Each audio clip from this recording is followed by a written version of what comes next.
Welcome back to Creatively Exposed, and this is round 2 of the Teddy Riley microphone situation. Yes, no one knows what's going on, but I am here pushing through, doing the best that I could do with the sound quality.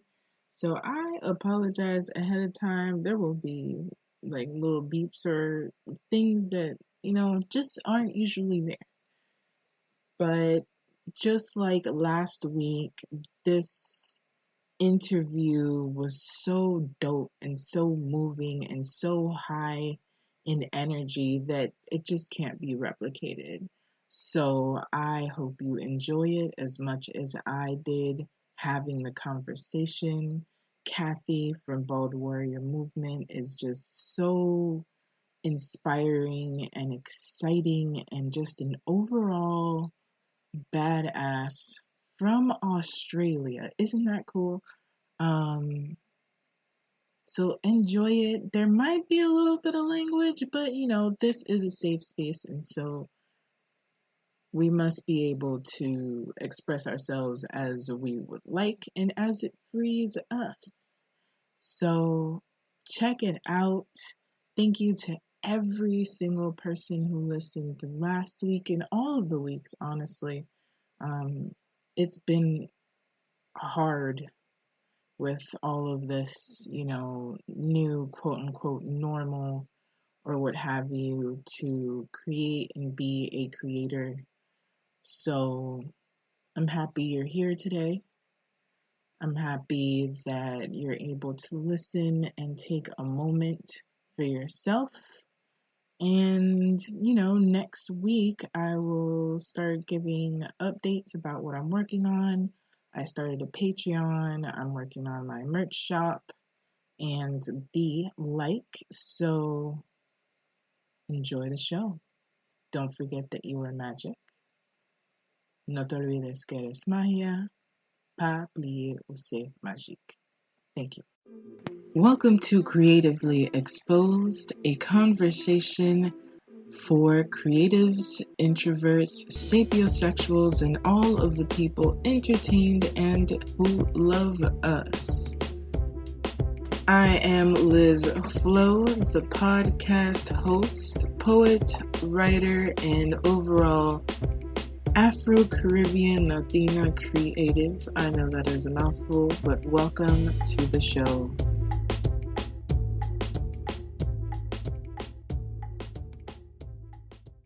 How are you doing? Good, thanks. How's all the madness treating you? Oh, look, it's not actually that big a deal for us because I live with my mum right now and we both already work at home. So apart from the madness with the toilet paper last week, that was a bit crazy. I don't know why that's a thing like across the board. I know, and it has been across the world. I thought it was just, I was in Perth in WA when it happened across the other side of Australia, staying with my son. Mm-hmm. And then I got back and it was here. And then my friend from Texas said, oh, no, it's here too. And I'm like, oh, the world's gone mad over toilet paper. It's so bizarre. It's the weirdest thing ever. Yeah, totally. I guess everybody all realized at the same time they couldn't live without toilet paper and just started stockpiling it. And I'm like, okay. Sure, everyone. Sure. Crazy. Yeah, right. Yeah, totally. I am so happy to connect with you. All of your whole bio is just so exciting. So I'm ready to just jump right in. Awesome. I'm an open book. So tell me, kind of reiterate what I have in the bio. Who are you? What are you into? What excites you? Give me everything. Okay, cool. I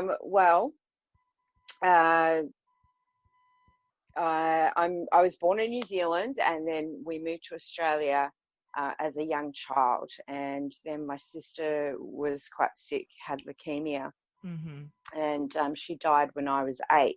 Oh, wow. And that actually caused, or they say prompted, my alopecia to come out a year later when I was 9. So I started losing my hair at 9. And as you can imagine, that was really tough. Yeah. And it was shock and confusing, and nobody knew what it was back then either. So we got a diagnosis but no real answers around it, and I kind of turned into this guinea pig for these doctors who didn't live near us either. Like, they were specialists in the city that was a long way away. So through that sort of experimentation phase and through school, I kind of got bullied quite a lot and started to form this self-opinion that I was a freak, and that damaged my self-esteem quite heavily. Yeah. Then my father died when I was 12. And my sister had been my best friend, the closest person to me in the world, and then my father was like my everything, and then he died, and I just kind of was bereft. I started rebelling and being a real shit teenager. Getting up to stuff I shouldn't have been doing. And I ended up going away to school to finish school for the last 2 years. Excuse me. And didn't really get my act together. I didn't do very well at school and sort of fell into these bad patterns of self-sabotaging and drinking, and ended up with quite a violent, I don't know if he ever got a mental health diagnosis, but what seemed to me like something very serious was going on with him as I look back, and ended up pregnant to him, and having this baby, and realizing, that he wasn't safe and I had to get out. Right. Took me 7 times to get out. Wow. So I got out. I was now a single mother at 21 with a baby, and did really badly in school. So I had no real options. So I took myself off to, first I moved interstate to get away from him because he was stalking us. Oh my God. And took myself off to our local junior college type thing, and sort of just said, I've got to study, I've got to do something, what have you got? And it ended up the only course I had available was accounting. So I enrolled in it, and then I turned out to be quite good at it. So that was a blessing. Yes. And the college had a creche, like a childcare centre. So I proceeded to study, and over the next 8 years, I did 2 years there, and then 6 years sort of part-time at university, and educated myself, all while being a single mum, and but still denying feelings, repressing feelings, pretending to be happy when it was really just all shoved down inside and had a lid on it, and I was just sort of getting through life, and all of my love and attention went into my son. I mean, he turned out really great out of all of this. He's my huge success story. So that's a good thing. But I wasn't very aware of feelings, or, how to communicate very well, how to be in touch with myself at all. And I spent my 20s and 30s pretending to be somebody I wasn't. Like, I'd wear wigs, and I bowed to social pressure, and sort of just tried to fit in and stop feeling like this freak, because that was the self-image I had, and it didn't work. I always felt like that, and anybody who wears wigs will tell you that one good gust of wind and the secret's out. So you kind of walk around living in fear of being found out, and it's a huge weight on your shoulders. And fast forward to about 40, my first marriage had just failed. Now, he was a nice guy, and that was kind of my fault. I got wrapped up in my business and my ego took over, and I started to nag him, and he just went, yeah, no, not doing this, and left. Right. So at 40, I found myself alone again and devastated because I didn't really understand why I'd caused that. And then met my second husband, and he was a little bit toxic too, but he did teach me that that people are equal no matter what they do or what they have or what status they have. And that formed the basis for my new found self-acceptance. Wow. So that happened in my very early 40s, and I started going, you know what, I don't actually want to wear wigs. I don't like them. But it took me a couple of years to get my head around the fact that I wasn't going to do it anymore. I was going to accept myself, but it wasn't an easy step to take because I'd had such a big background in hiding myself. So I finally ended up doing it. I think I was around 41, 42. And I remember it like it was yesterday. And I just did it. I just left the wig on the dresser and we went out to the shop. And I remember him saying to me, nobody's even looking. Because, of course, my biggest fear was being called out and being laughed at or being teased like I had been at school. And so that was a big step for me. And so I just kept practicing it. And it was very easy to go out bald with him because he was a big, bald, black Kiwi. So, you know, with him, I felt like he was my tribe and he was my guy. And with him, I was invincible. Doing it on my own was really, really scary. Really tough. Can you explain what's a Kiwi? A New Zealander. Okay. A Maori. Yeah. Yeah. So they're the they're probably not indigenous to New Zealand because I think that there was a tribe there before them, but yeah.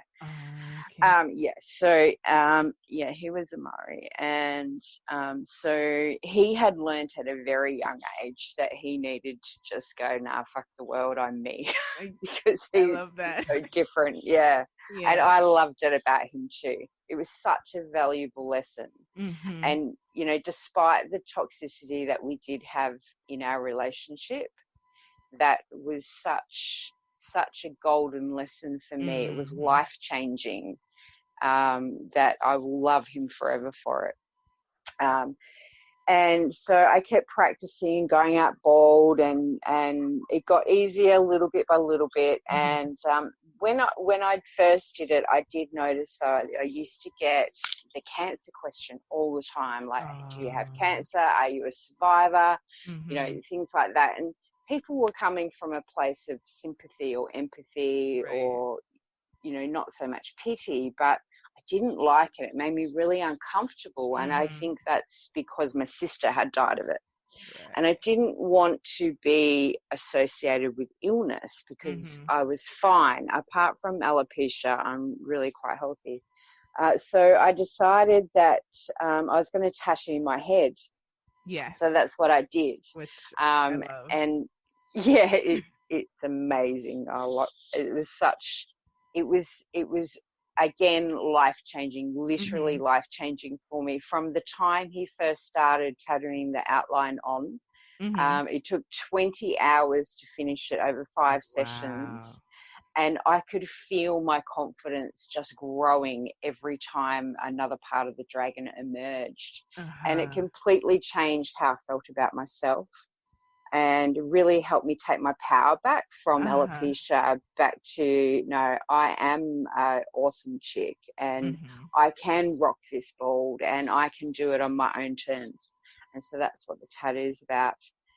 And so I left my second husband and sort of tried to self-heal for about a year and a half. I sort of was there, and I had some lovely supportive friends, which was really great. And then I decided to move back over to the other side of Australia, to near where my son was, because I missed him really badly. I hadn't lived near him for about 4 years. And he's always been a source of strength and inspiration for me, because we kind of were so close when he was growing up. Right. So I moved back over there, and all this stuff started happening. He started introducing me to people that he was now working online with, who were really inspirational and starting to live on their own terms. And I'd always been self-employed and worked from home myself for